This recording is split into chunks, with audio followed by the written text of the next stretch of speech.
Hi everybody, and welcome to The Edge of Consciousness. I'm Kira Kirby, and today we're going to talk about the conscious female. Joining me on the program today are two of my best friends in the whole world, Kathy Pearson and Johanna Harmele. They've been my friends for over 20 years. They're my peers, they're my sisters in consciousness, and they have a lot of wisdom and a lot of structure that they are going to offer on this subject. So I'm really happy to introduce them all to you today. So the conscious female never makes herself a victim. The conscious female takes full responsibility for her own creation and sees herself as a co-creator with the intelligence of the universe. When I'm anchored in that conscious female energy inside of myself, I feel connected, I feel open, I feel a sense of vulnerability and a power that comes from that sense of vulnerability and sweetness. I feel that no matter what I've created in my life, I see as a gift because I've manifested it. So that feeling of being a co-creator fills me with a feeling of self-love, with a feeling of passion, and with a feeling of gratitude that I'm really part of a divine love affair and that I'm evolving all the time. I'm always evolving and listening to that intelligent force that's speaking to me in every single moment. When I'm connected with that conscious feminine energy, I'm in touch with my intuition and what she's saying. I can feel in situations where there's a contraction. I can feel where there's an expansion. And I trust that. I don't hesitate or I don't doubt myself in that place. For example, if there's somewhere someone's inviting me to go and I feel contraction, I don't go there and I don't second guess myself around it. So when I'm connected with that conscious female intelligence, I feel happy, I feel whole, and it brings me a sense of power that's relaxed, loving, and present.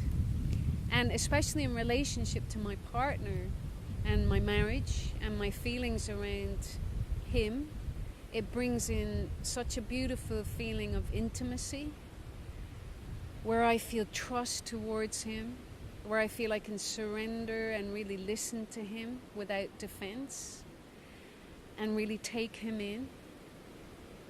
And it's a place where I feel kind of out of the way. There's no reaction when I'm connected to that part of myself. It's a beautiful place to live from. And when I'm connected with that part of myself, everything feels really, really good because I'm connected and I'm living in consciousness and evolution.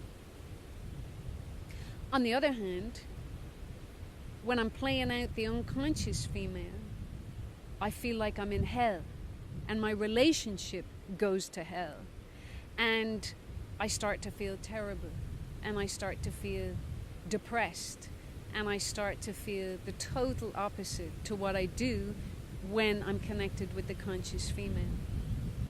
The unconscious female in me is a victim.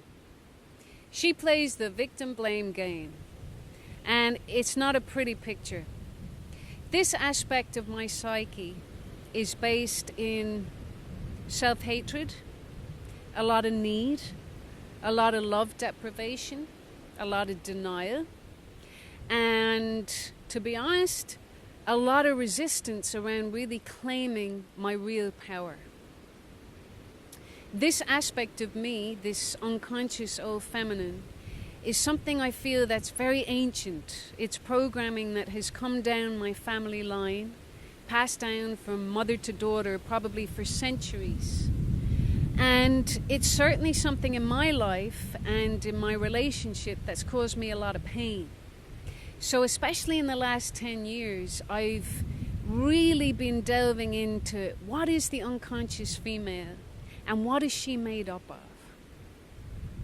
Because to be honest, a lot of what I thought was my power and my truth and my clarity and even my feelings towards myself and men were really based in this unconscious female energy that was operating and driving me in my psyche. And for a long time, I had a lot of confusion around what really was my real power. And in the last probably 3 to 4 years, that's all been thrown apart and shattered to a place where I feel the conscious feminine is starting to really give birth to herself and really show me the difference between what the conscious female is and what the unconscious feminine is.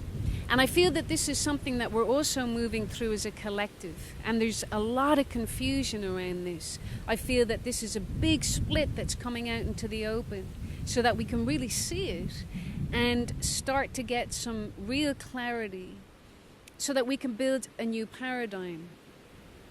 Now, this program, it's not about anything to do with gender. This is to do with consciousness. So we're here to explore what is it like to be a conscious female in the world? How do we get there? What are the qualities of the conscious female? And what are the qualities of the unconscious female? Now, even though it's pretty vulnerable to admit, I definitely still have a lot of unconscious female operating in me. And this particularly comes out in my relationships with men. And what I've seen with my partner, especially my husband, my amazing husband Ted, is that it gets pushed up, especially in relation to men often. And when I'm acting out of that unconscious female, it's not a pretty picture, to be honest. And the feelings of this unconscious female is that I start to feel really tight.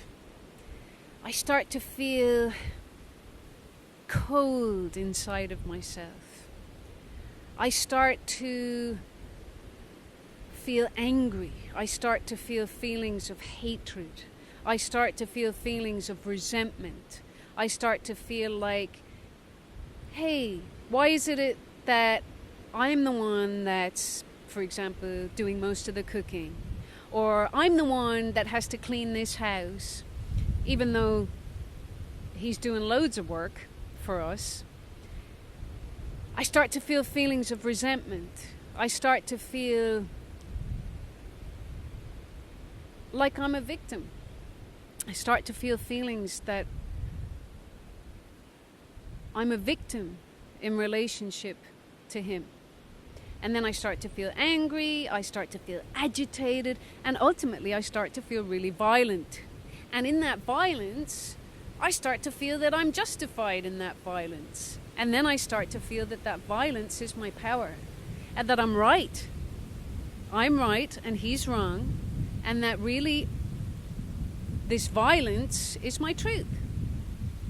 And it will just go on and on and on, and I keep holding on and I keep holding on, feeling like I'm justified in my stance. And then I start to feel depressed. I start to feel exhausted.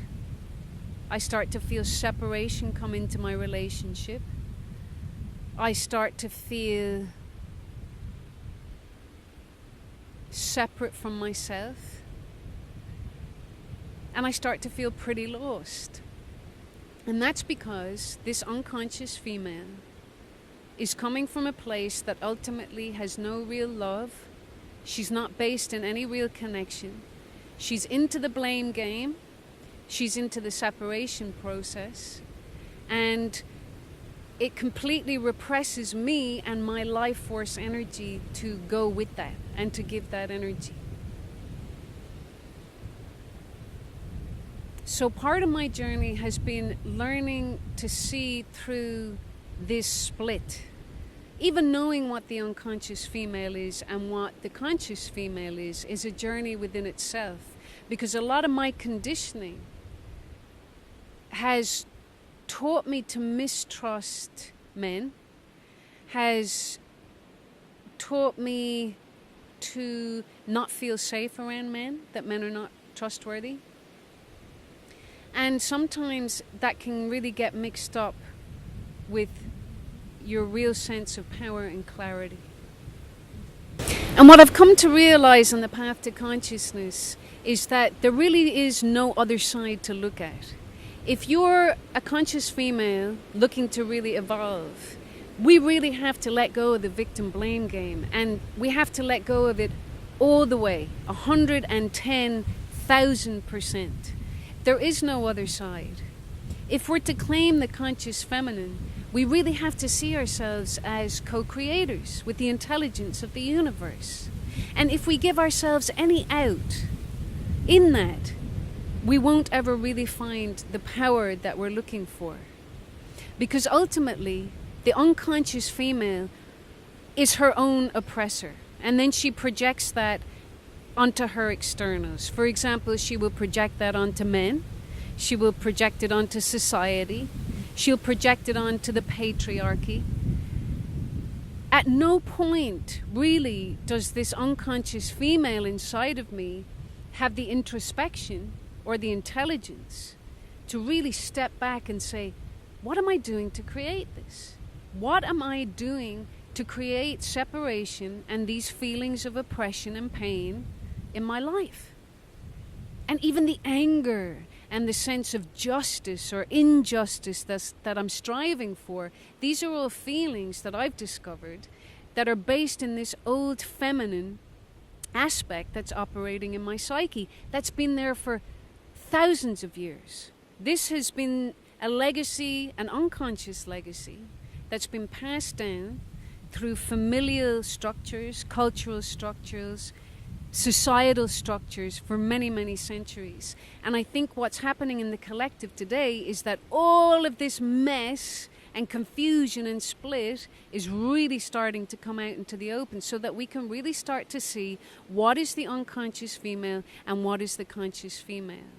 And personally, I feel like I'm only really starting to see what the conscious female is. And a lot of what I saw as my power and my truth no longer feels that it has any real energy coming behind it, because I still had a lot of aspects of my psyche that carried victim blame consciousness within it. And in order to really be a conscious female, I feel I have to really look at that. I have to be honest about that. I have to identify that, and I have to really embrace and transform that. So I had a really interesting conversation with one of my best friends recently, and we were talking about this subject, and then suddenly she said to me, Kira, why is it that some women can have really terrible, abusive things happen to them, and they hurt themselves with that experience until their dying day? And why is it that other women can have the same thing happen to them, but they don't use it to hurt or victimize themselves? And I thought to myself, wow, that's a really profound question.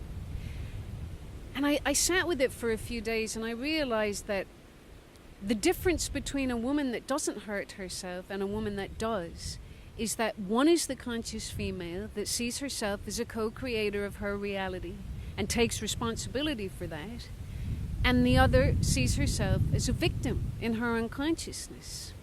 And then we were saying, well, why is this such a taboo? Why is this such a taboo to even talk about this, you know? And one of the reasons why it's a taboo is that the unconscious female who's into the victim blame game really doesn't want to be called out on this.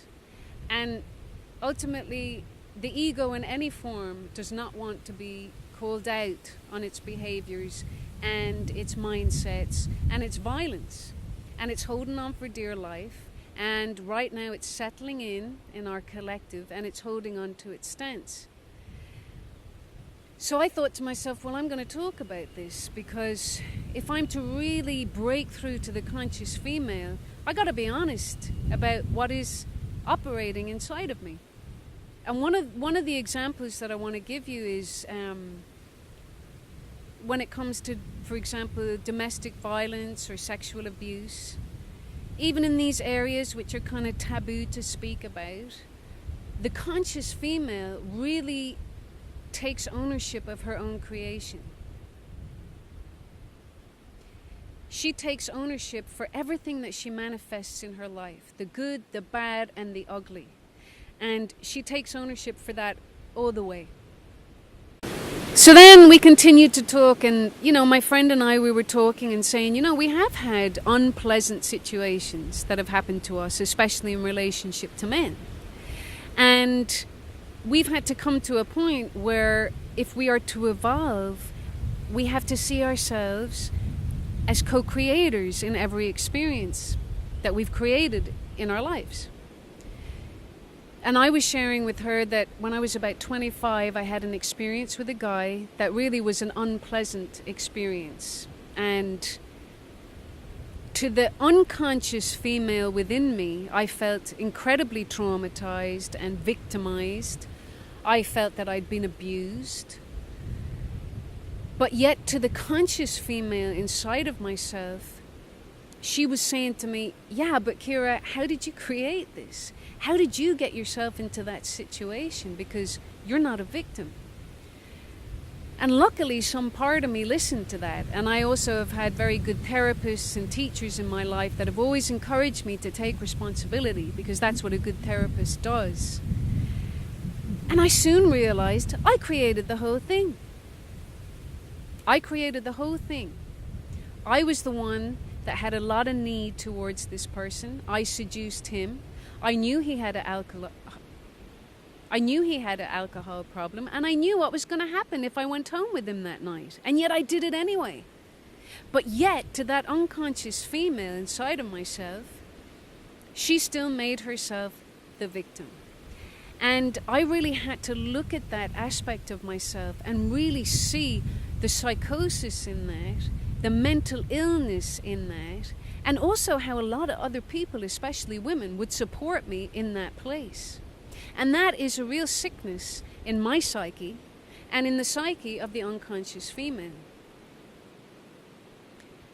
So, as someone that's on the path to embodying the conscious female, a big part of my spiritual growth is learning how to really not be in denial when that unconscious female is operating within me. So my first step always when I see her is to say, okay, there you are. You're the unconscious female. So I see you. I know you're operating. I'm going to separate myself from you so at least I can observe you and what you're made up of. And that I don't start to spiral into this victim blame game that creates a lot of pain and separation in my life. Because I feel that the conscious female is a very, very intelligent evolutionary force that really wants us to expand into our full potential. And if we make ourselves victims, we can never reach our full potential. We can never reach our full potential because ultimately we're totally disconnecting from our true power and our real intelligence that lies in being a co-creator with the universe. And this is a really exciting journey. And even seeing this unconscious female is a really exciting journey, because when I started to get a hold of the unconscious female and all her tactics, because boy, does she not want to be seen. And she has a lot of different ways of making herself the victim, and then masquerading sometimes as this kind of together, powerful feminine, but behind the scenes, there's still this victim blame consciousness that's operating that doesn't want to take full responsibility for itself. And there's a lot of it out there. So thank you so much for tuning in, and we would really, really love you to join the conversation. We feel that it's really, really important to talk about this issue and to have people to share their vision and their structure and their wisdom around this issue, because there's a lot of confusion around this. And there's a lot of people, I'm sure, that are going through a lot of these feelings, and they need some help and support with it. So let's talk about this. Let's bring our wisdom to it, and let's shine consciousness, real consciousness, on this issue of the conscious female.